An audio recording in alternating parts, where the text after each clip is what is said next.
Hello, everyone. Well, welcome to another episode of physics. All right, so we've been dealing with mechanics for quite some time. All right, so let's look at this interesting question on the board. Follow me. Now, a driver in a motor car of which the total mass is 800 kilogram.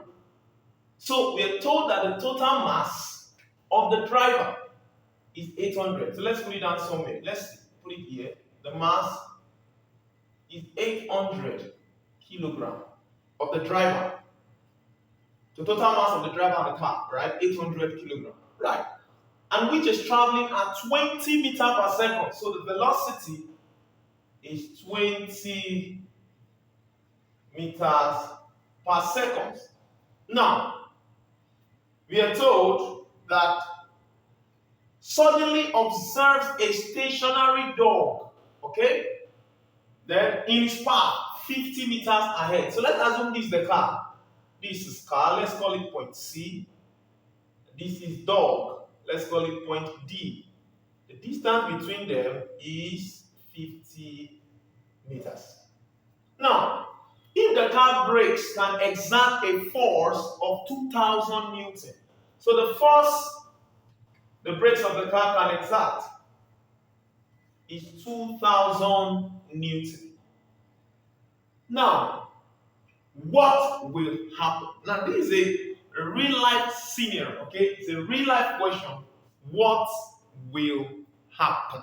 Okay. Now, for we to be able to get a correct answer, we have to use equations to analyze this question, solve them, and then you'll see that our answer will automatically pop out from the options. Now, follow me. Now, we have a car and the dog is 50 meters ahead. We want to know whether this car will stop before hitting the dog, from what the options are saying, or stop after hitting the dog. And if it does that, in both cases, at what distance will that happen? Okay, so if it will hit the dog, at what distance will it hit the dog? And if it will stop before the dog, what distance also? So our focus now is what? Distance. Now, from this, we have to find the distance the car will stop. This 50 meters is the distance between the dog and the car. Let's see the distance at which the car itself can travel. Now, from equations of motion, follow me. From equations of motion, I have V. The first thing we need to find the time at which this will happen, because there's no way the car will move. And we are looking at speed and we can't consider time. So let's find the time this will happen. So we know that F is what?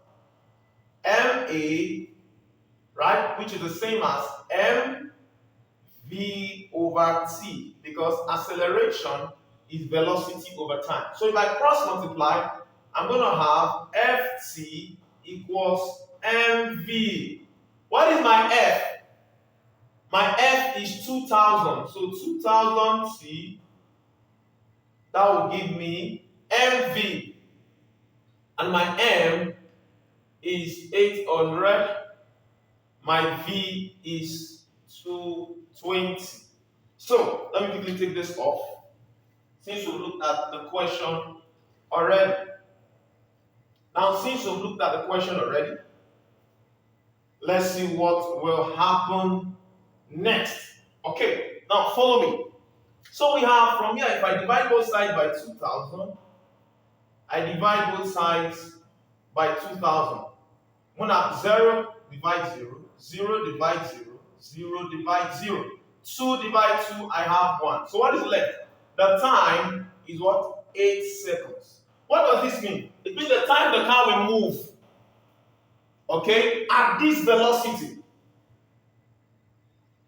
to apply the brakes of 2,000 Newton will be 8 seconds. Now we can find the distance the car can travel. Now, to find the distance, we have t giving us 8 seconds. Okay. Then we have, what else do we have? We want to find the distance. Okay. Now, we have our velocity. Okay. We have 20 meters per second.